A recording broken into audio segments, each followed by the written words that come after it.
Okay, we are now at 11. Alors, il est maintenant 11 heures. Bonjour à tous.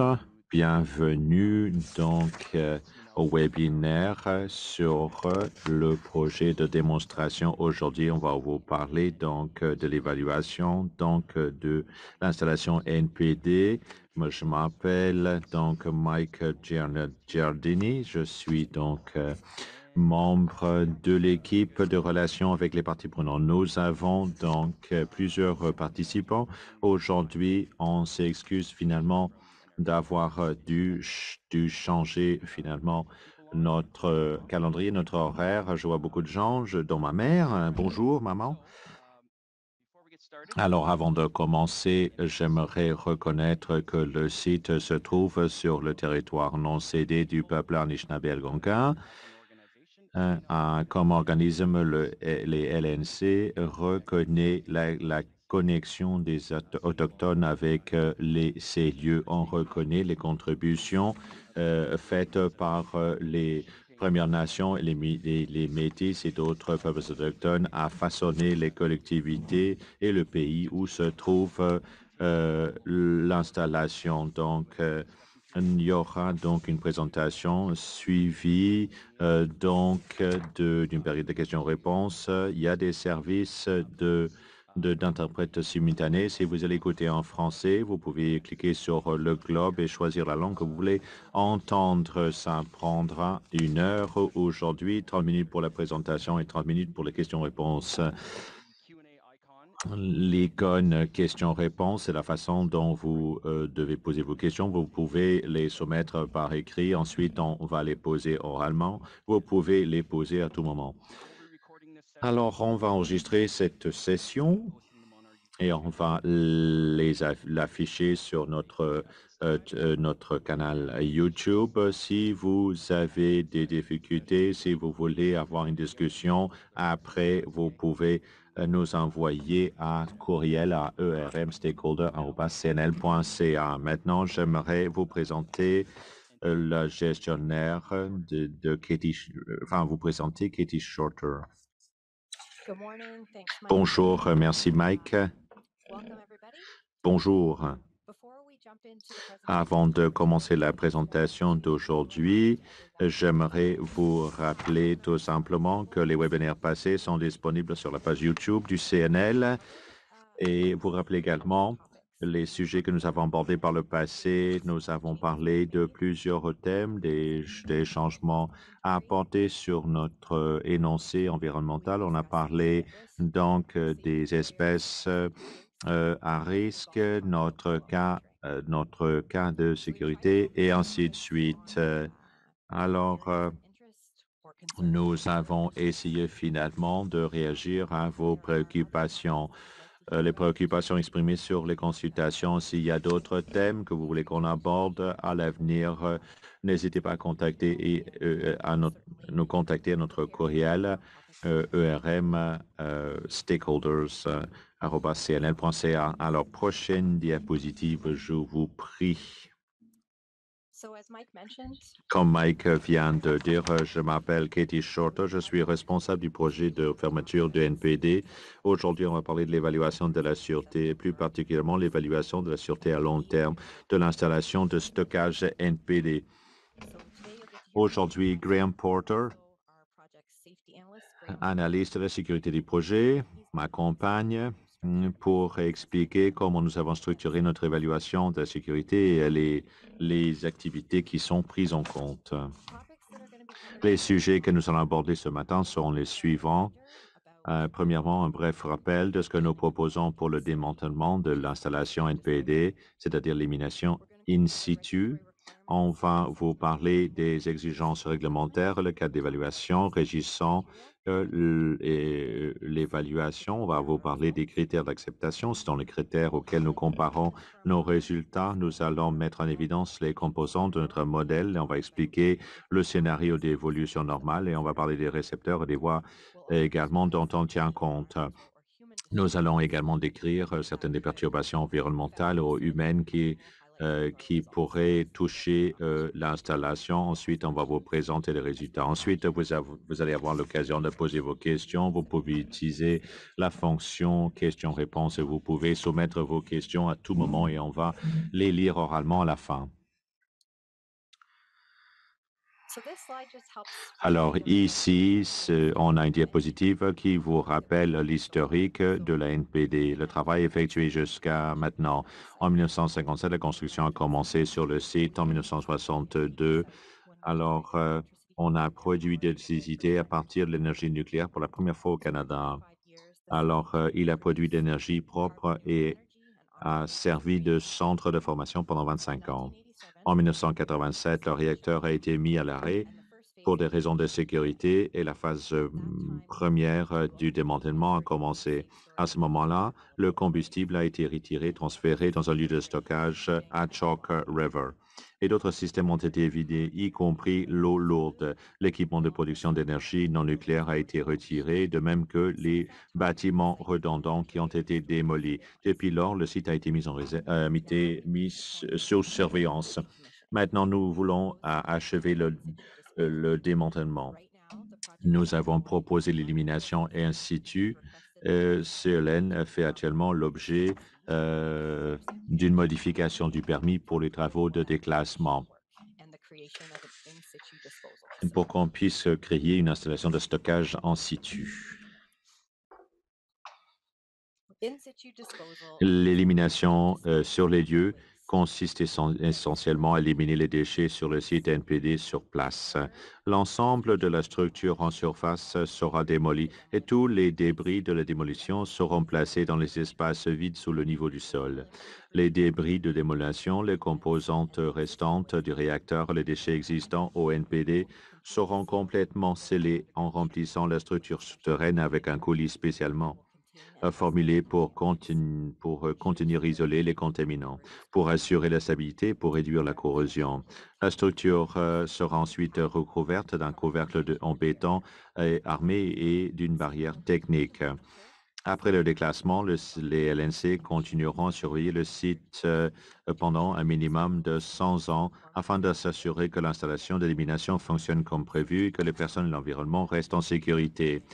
Alors, une chose qu'on fera, ça sera de garder la cheminée d'aération car elle constitue l'habitat d'une espèce protégée, le martinet ramoneur. Les LNC ne recommanderaient pas ce genre d'élimination pour tous les réacteurs.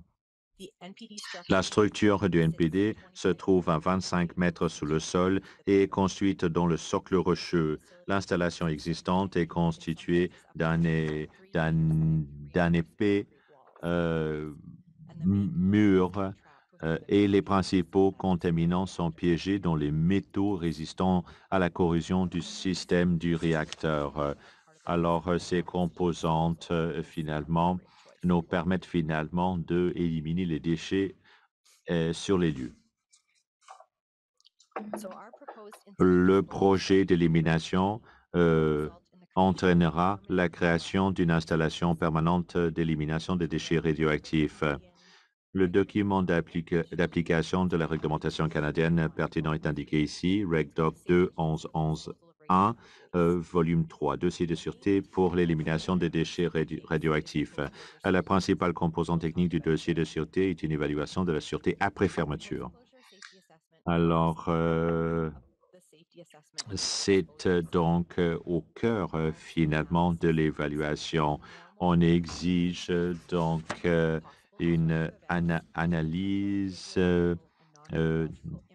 décontaminante et de l'impact sur l'environnement, sur les gens. Les scénarios sont utilisés finalement pour décrire l'évolution possible du système et de l'impact possible. Le document réglementaire dit qu'on doit appliquer des modèles à chaque scénario pour évaluer l'évolution des déchets et des concentrations de contaminantes dans le temps, l'évolution des barrières et des naturelles et artificielles, le géosphère et le biosphère également. et l'exposition des récepteurs. Il y a également d'autres règlements qui s'appliquent. Donc, RegDoc 211, qui est le cadre pour la gestion des déchets radioactifs, le déclassement au Canada. Il y a également d'autres documents de l'AIEA, c'est-à-dire des normes, finalement, l'élimination donc des déchets radioactifs. Alors, il y a le SSG 23 qui est le guide de sûreté spécifique. Maintenant, je vais céder la parole à mon collègue Graham qui va vous présenter notre évaluation de la sûreté et la sécurité. Merci, Katie. L'évaluation de la sécurité après fermeture nécessite des projections de l'état futur du site ainsi que la manière dont les gens pourraient interagir avec l'installation. Des approches systématiques ont été développées pour entreprendre de telles évaluations. Il s'agit de représenter le site, les contaminants présents et tous les milieux potentiellement concernés à l'aide de modèles mathématiques représentant les principaux processus susceptibles de se produire, la corrosion des déchets, etc. Il est essentiel que les modèles soient pertinents et bien fondés et vérifiables. Une approche systématique de l'évaluation de la sécurité permet d'atteindre cet objectif. La collectivité internationale a élaboré un guide des meilleures pratiques sur le processus qui est documenté dans un rapport du programme d'amélioration des méthodes d'évaluation de la sûreté, le IACM. Et c'est un programme de l'Agence internationale de l'énergie atomique. Il y a la liste des PEF qui a été établie de manière systématique sur la base de la liste internationale des PEF de l'Agence pour l'énergie nucléaire, fondée sur les 5 catégories suivantes. Catégorie 1, les facteurs externes, les processus dont les causes ou les origines sont extérieures au système d'élimination évalué. Catégorie 2, facteurs liés aux colis de déchets, les facteurs liés aux colis de déchets, les facteurs liés aux colis de déchets. Ensuite, les facteurs liés à l'installation. Alors, les zones endommagées, perturbées, quatrième catégorie, les facteurs géosphériques, les zones non perturbées mécaniquement autour de l'installation et la migration associée des contaminantes. Catégorie 5, facteurs liés à la biosphère, l'environnement de surface, les biotes humains, non humains, les migrations des contaminants par la biosphère. Plus de 200 PFE ont été compilés, examinés et ont été catégorisés en utilisant donc un processus de sélection systémique. La dernière version des PFE a été publiée en 2019 et les PFE de 2014 ont été comparés à cette liste révisée. La comparaison indique que de nombreux PFE sont équivalents dans les deux listes, mais il y a certaines différences. Alors, on en a tenu compte dans le nouveau PFE 2019. Une analyse de sélection des PFE supplémentaires dans les PFE de 2019 a montré que les PFE supplémentaires peuvent être éliminés. Prochaine diapo, je vous prie. Les critères d'acceptation sont dérivés des limites, des normes, des objectifs, des références réglementaires en vigueur. Une marge de sécurité supplémentaire est également appliquée à la lumière des exigences réglementaires et des orientations canadiennes, ainsi que des normes et orientations internationales émanant d'organisations telles que la Commission internationale de protection radiologique. Des critères spécifiques ont été proposés. L'exposition potentielle au rayonnement qui peuvent résulter de l'évolution attendue et donc de l'environnement du site. L'exposition potentielle au rayonnement pouvant résulter d'événements dont la probabilité est incertaine et qui pourraient perturber le NPDF. les effets potentiels des rayonnements sur le biote humain et les effets potentiels des matériaux non radioactifs. Les critères de santé humaine ont été définis conformément aux documents réglementaires appropriés, dont le document RegDoc 211.1, qui exige une assurance raisonnable que la limite de dose radiologique réglementaire ne soit pas dépassée. On tient compte de la possibilité d'une exposition à des sources multiples et que les doses soient aussi faibles que possible. Le projet est soumis à la limite de dose fixée par la CCSN. Alors, les doses annuelles ne doivent pas dépasser 1 millisievert pour chaque membre du public. Elle indique également qu'une contrainte inférieure doit être fixée pour tenir compte du fait que le public reçoit d'autres doses provenant de d'autres sources. Alors, le projet fixe une contrainte de 0,25 millisieverts. Dans les deux cas, les doses projetées pour le public sont incroyablement faibles et inférieures à la contrainte du projet. Pour les événements perturbateurs, la contrainte de dose est le niveau de référence de l'AIEA de 20 millisieverts. Prochaine diapo, je vous prie. Le modèle mathématique utilisé pour décrire l'NPD est composé de ce qui suit. La structure en béton existante, y compris sa géométrie, le remblai de coulis, les composantes métalliques, y compris la calandre, les murs en béton du réacteur, la contamination de surface présente sur les surfaces de la structure, les contaminants chimiques tels que le plomb ou le mercure, la géosphère depuis l'installation jusqu'à la rivière et la biosphère environnante. Une modélisation détaillée des eaux souterraines a été utilisée pour prendre en compte les caractéristiques importantes du site. Par exemple, les tuyaux de refroidissement seront scellés avec du béton et ne fourniront pas de voie d'accès direct.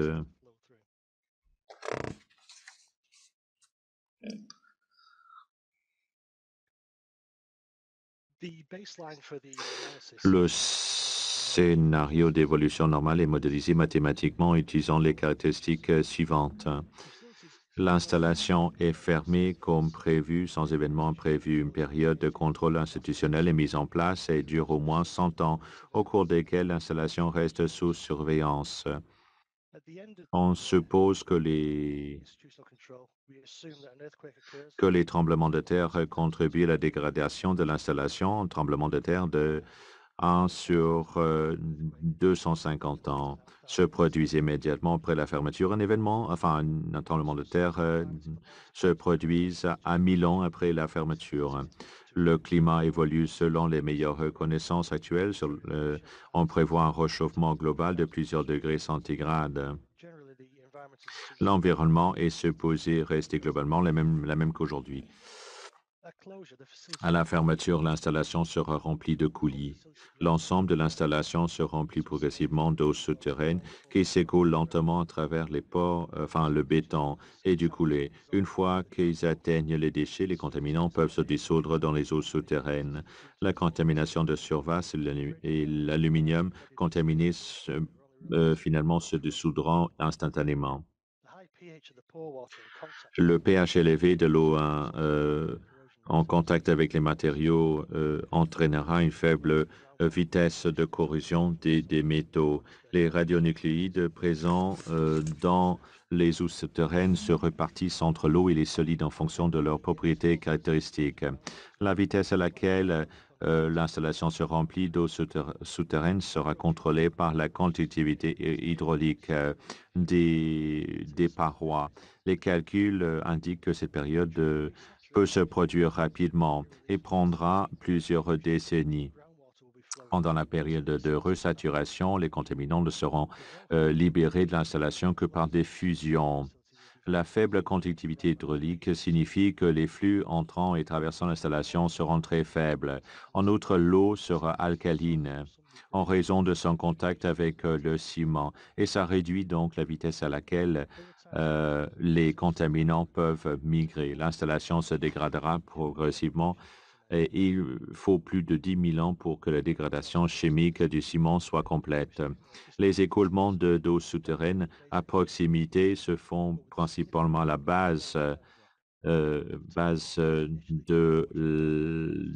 du socle rocheux. Alors, il y a une voie de transport rapide pour tout contaminant libéré. En aval de l'installation, les eaux souterraines s'écoulent vers la rivière et se déversent dans la rivière. En cas de défaillance des drains, des sources peuvent émerger à proximité de la rive. On s'attend à ce que certains contaminants soient transportés à travers le socle rocheux, mais les concentrations seront très, très faibles. Les contaminants rejetés dans la rivière des Outaouais peuvent se fixer aux sédiments ou être absorbés par la flore et la faune aquatique. Le processus dominant sera toutefois l'advection, la dispersion et la dilution dans les eaux. Les variations du niveau de la rivière ont été prises en compte en raison du changement climatique, des inondations, etc. On suppose que l'eau est extraite de la rivière pour être consommée par le bétail et les personnes, mais également pour irriguer les sols. Les radionucléides présents dans les sols irrigués sont une source d'irradiation pour la collectivité locale.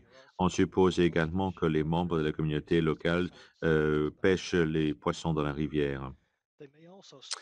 Et les personnes peuvent également se baigner dans la rivière ou l'utiliser pour se laver. Outre la communauté locale, les personnes qui vivent en aval et qui utilisent l'eau de la rivière peuvent être exposées aux contaminants libérés dans l'eau de la rivière. Les récepteurs publics en aval font donc partie des récepteurs évalués. Suite aux commentaires des parties prenantes autochtones, le scénario d'évolution normale examine les récepteurs autochtones censés représenter le mode de vie traditionnel des Autochtones. Maintenant, je cède la parole à Katie pour les prochaines diapos. Merci, Graham. Graham vient de commencer à nous présenter les éléments qu'on présente ici. Nos modèles mathématiques décrits par Graham prédisent les concentrations de contaminants qui atteindront l'environnement autour du NPD. Ces milieux environnementaux, l'air, les eaux de surface et souterraines, le sol et les sédiments constituent les voies par lesquelles les récepteurs, les personnes et les biotes peuvent être exposés à cette contamination.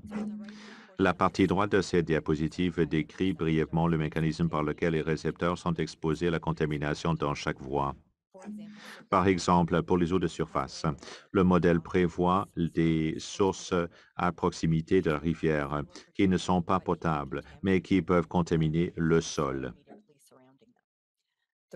La rivière elle-même peut être utilisée pour de l'eau à boire, pour l'irrigation des cultures, la baignade, la natation. Ce sont des voies d'exposition. Certaines biotes vivent dans les eaux de surface, comme les poissons et les plantes aquatiques. Le biote est exposé à la contamination et peut être donc ingéré par les êtres humains. Enfin, le bétail et les animaux sauvages s'abreuvent dans la rivière et peuvent être consommés par les personnes. L'image de gauche montre les 4 groupes de récepteurs humains pris en compte dans l'évaluation de la sécurité à long terme dont Graham vient de nous parler. À gauche, les groupes autochtones. En haut, un habitant du site. En jaune, les personnes qui utilisent la zone à des fins récréatives. Et en haut, à droite et finalement, un récepteur hors site. Les lignes blanches en pointillés montrent les voies qui contribuent à la dose globale prévue pour ce récepteur. Le résident du site représente un petit groupe familial qui vit sur le site de l'installation et trouve ces aliments dans les environs immédiats. Les expositions sont maximisées en supposant qu'ils se procurent de l'eau dans la rivière, l'utilisent pour irriguer les cultures et pour boire. Ils s'élèvent également du bétail, qui boivent de l'eau de la rivière, ils pêchent dans la rivière, etc. Maintenant, les utilisateurs récréatifs représentés en jaune. utilisent la zone pour les activités récréatives. Leurs voies d'exposition comprennent l'obtention d'aliments sauvages dans la région de l'installation. Mais on ne pense pas que, enfin, on ne suppose pas que la personne vive sur le site. Le groupe autochtone. Alors, on a effectué une étude qui montre que le régime alimentaire autochtone est probablement complété par les produits alimentaires supplémentaires achetés dans les magasins locaux. Mais ce groupe de récepteurs, finalement, obtient certains aliments sauvages dans la région. On tient compte également des expositions par l'utilisation traditionnelle de matériaux récoltés ou cueillis dans la zone entourant le site. Ces voies d'exposition comprennent l'inhalation de la fumée des plantes médicinales brûlées et le frottement des plantes sur la peau. Un récepteur hors site, en dernier lieu, est également considéré vivant en aval du site et en utilisant l'eau de la rivière pour boire et se laver. Maintenant, je cède la parole à Graham, qui va nous parler maintenant de la perturbation environnementale qui pourrait avoir lieu à l'avenir. Merci, Katie. Pour évaluer la sécurité du projet, les modèles prédictifs sont soumis à une grande variété de scénarios afin de comprendre les impacts probables, les impacts potentiels et l'importance relative des différentes caractéristiques de l'installation. Ils sont regroupés dans le scénario d'évolution normale, qui est une représentation générale prudente de l'évolution à long terme attendue pour le site et des récepteurs. C'est propre à chaque site. En outre, les événements perturbateurs sont également pris en compte. Ça nous permet d'examiner les incidences potentielles d'événements improbables tels qu'un événement sismique inattendu, une intrusion humaine ou même une glaciation. Et elles permettent de comprendre et de démontrer la robustesse du système. Alors, la robustesse du système face à des événements plus extrêmes. Il y a 6 événements perturbateurs qui sont pris en compte. L'investigation du site est un scénario d'événements perturbateurs qui représente les conséquences possibles des personnes qui regardent le site sans savoir ce qui est contenu. Alors, une inondation. On imagine finalement qu'une inondation aura lieu 100 ans après la fermeture. Une dégradation extrême. La structure du site d'élimination et le coulis qui est prévu pour limiter l'écoulement de l'eau à travers les déchets. Alors, le scénario examine les conditions, finalement, les conséquences d'une dégradation extrême de ces barrières. Une activation d'une zone de faille. En cas d'événement perturbateur, on prévoit une dégradation extrême au site. L'excavation d'une installation au-dessus du substratum rocheux. Ce scénario d'événements perturbateurs examine les impacts de l'excavation de la partie de l'installation située au-dessus du socle rocheux. Ensuite, un puits. On peut donc diviser ça en 2 possibilités. Alors, les 2 cas dont on tient compte, on examine les impacts de l'utilisation par le récepteur résident d'un puits prenant l'eau dans la tranchée de la canalisation. Un puits de socle rocheux également est examiné. Prochaine diapositive.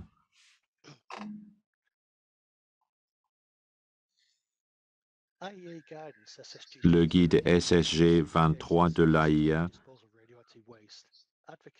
préconise une approche itérative de l'analyse de sûreté. Pour le développement de l'évaluation de la sûreté après fermeture, un processus itératif a été adopté. Cette approche a été utilisée pour affiner les analyses. Le processus itératif a également permis d'affiner les scénarios identifiés et développés au début du processus en fonction des résultats obtenus et de réduire l'incertitude des analyses. Les analyses de sécurité ont été affinées au fur et à mesure de l'obtention de données supplémentaires. Les scénarios identifiés et élaborés au début du processus ont été affinés afin de réduire les risques d'erreur et de l'incertitude. Elles s'appuient sur l'expérience, les connaissances et les commentaires des itérations précédentes. En raison des longues périodes concernées, l'analyse comprend certaines incertitudes. Les itérations multiples réduisent l'incertitude.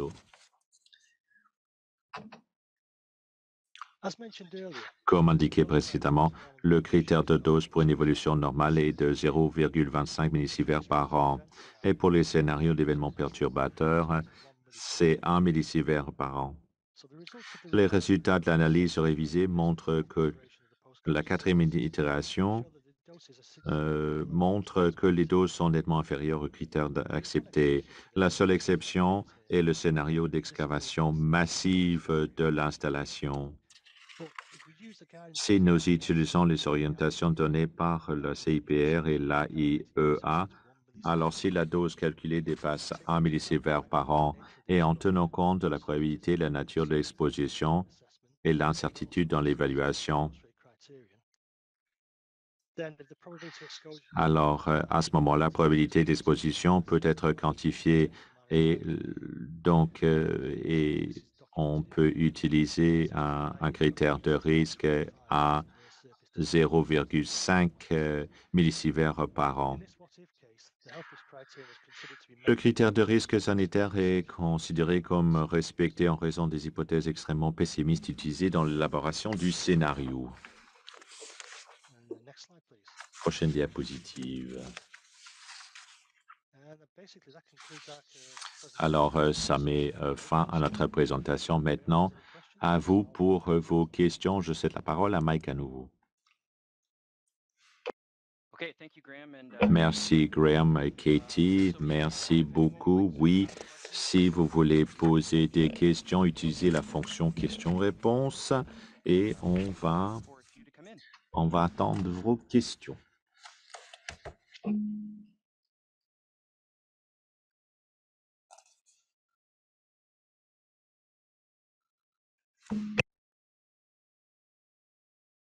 Okay, so here is one On a une question pour commencer. Comment est-ce que les LNC peuvent savoir que l'installation sera sécuritaire à long terme? Moi, je pourrais répondre à cette question. Merci, Katie. Dans notre présentation aujourd'hui, nous avons parlé un petit peu des barrières qui visent à endiguer et isoler les contaminants. Il y a des barrières naturelles, le socle rocheux par exemple. Ensuite, les barrières artificielles telles que le béton. Comme on a dit, l'installation est construite dans le socle rocheux qui est stable dans le bouclier canadien à 25 mètres par-dessus le niveau du sol. On a donc la structure en béton du réacteur original. On a les murs de la voûte qui sont très, très épais. Également, ce sont également des barrières. Alors, on connaît bien les propriétés, les caractéristiques des déchets. On les a caractérisées au tout début de notre travail de déclassement et la contamination est piégée et se trouve dans le matériel. Alors, ces métaux vont résister à la corrosion.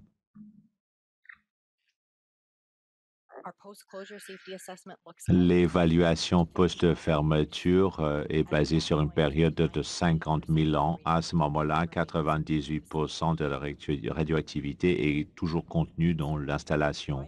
Alors, pourquoi pensons-nous que ça sera sécuritaire à long terme? Nous savons que nous avons plusieurs barrières qui sont prévues pour isoler et contenir les déchets. Et sur la dernière diapositive, on a vu les doses prévues sont beaucoup beaucoup plus faible que les doses fixées pour nous-mêmes.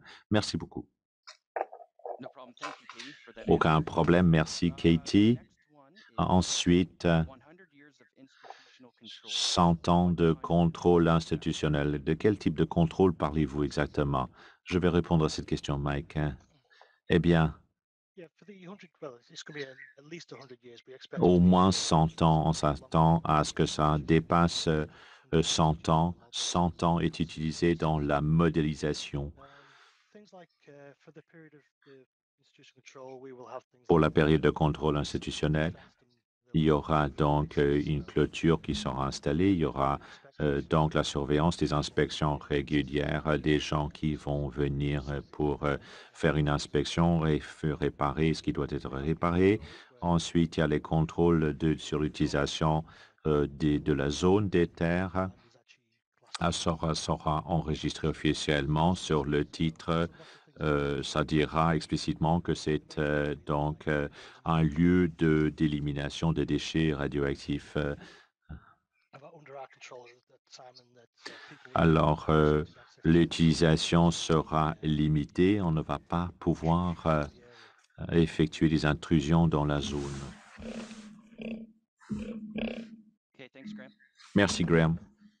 The next one is, Prochainement, could you explain a little prochaine more question, about pourriez-vous the nous étoffer finalement le déversement dans la rivière selon le modèle de géosphère?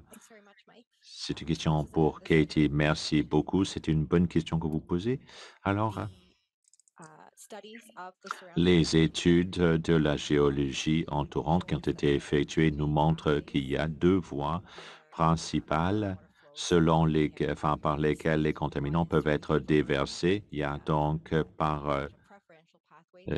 donc une voie préférentielle par la tranchée finalement des canaux et des tuyaux. Ensuite, il y a dans le socle rocheux à peu de profondeur. Alors, selon les études que nous avons effectuées sur le site, nous savons que la voie de déversement par le socle rocheux, alors le déversement se fera dans le lit de la rivière, juste en aval du site de Chalk River. C'est une question technique intéressante. Soumettez votre question par ERM, Stakeholder Relations, et peut-être vous pourriez rencontrer l'équipe technique pour en parler en détail.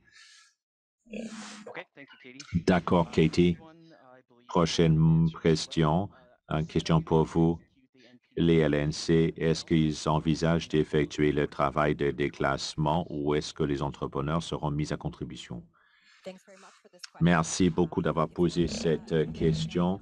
Alors, à l'heure actuelle, on veut que ça soit une combinaison des deux. Nous avons des ressources à notre site de Chalk River qui effectue déjà une certaine partie des travaux de démolition. Cette équipe va aider à faire la démolition physique qui sera nécessaire, mais on s'attend à devoir passer par un entrepreneur pour installer le coulis, par exemple. Okay, thank you. Merci beaucoup. The next one, La prochaine question. what is the basis for the dose criteria / limits? Quelle est la base donc, sur laquelle vous calculez les limites de dose? Je vais commencer.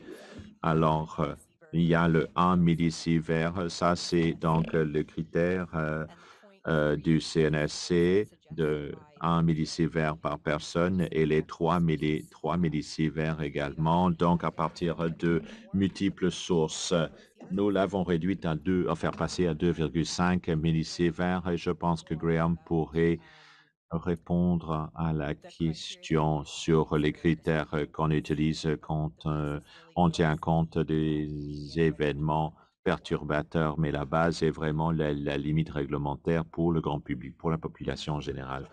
Merci, Katie. Alors, pour les événements perturbateurs, eh bien, c'est un peu différent. Ça provient du document du IAEA, SSG 29, je pourrais me tromper. Et en fin de compte, c'est Alors, on peut avoir les doses jusqu'à 20 millisieverts dépassant donc les critères de dose de 1 millisievert fixés. La probabilité finalement à ce que ça se produise est très faible. Alors,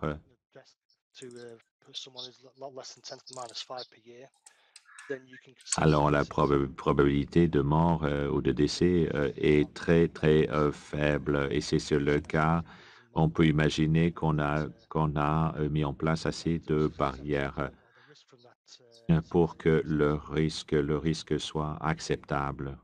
Merci.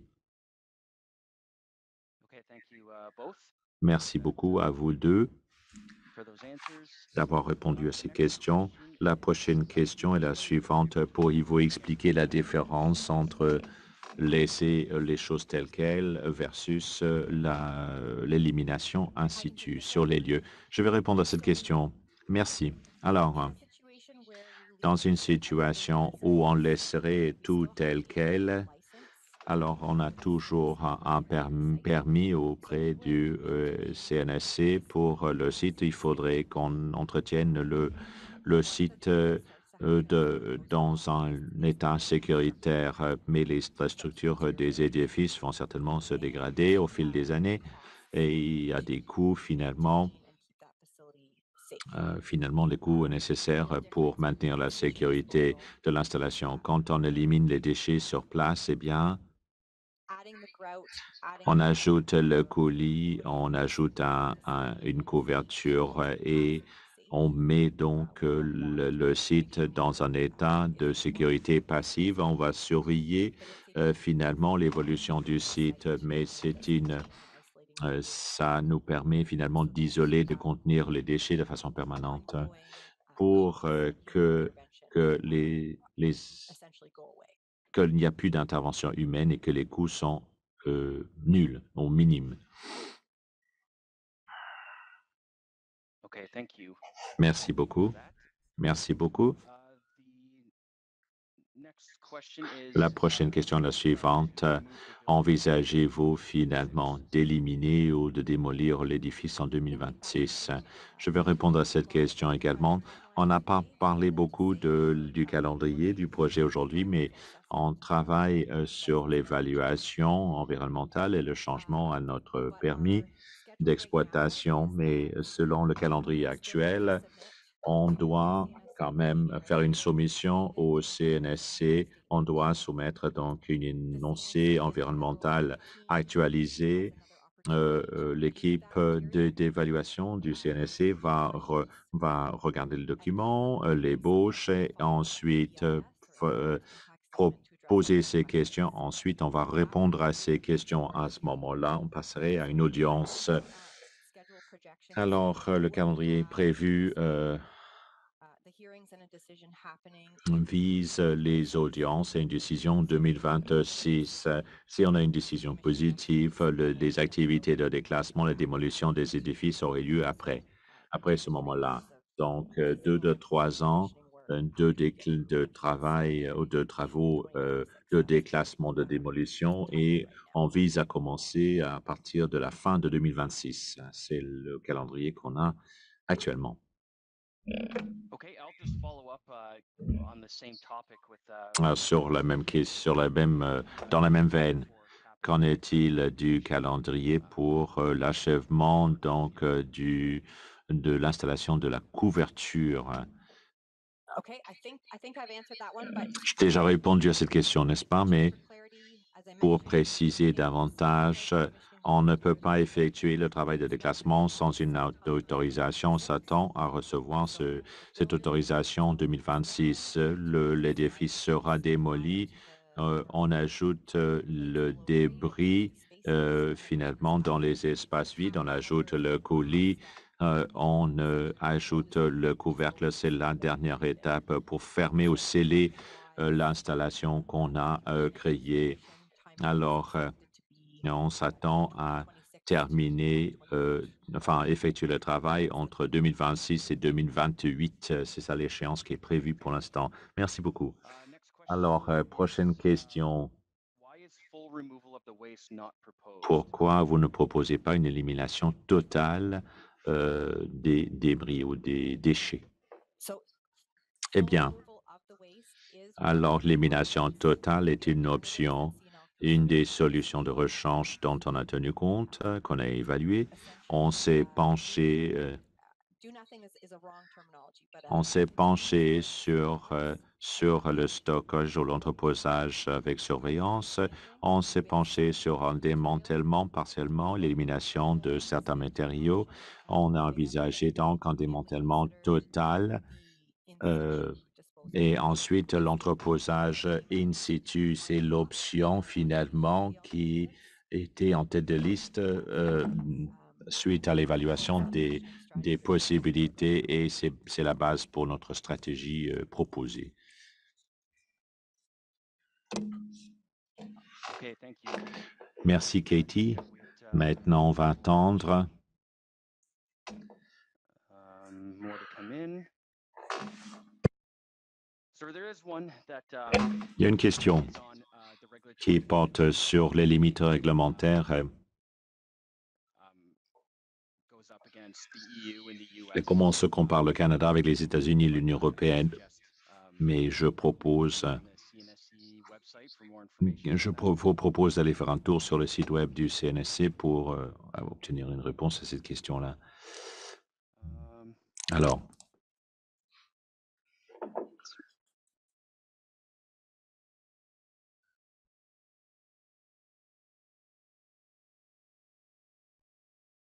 Okay, so we still have a bit of time, so I il will nous reste quelques minutes. Alors, continue on.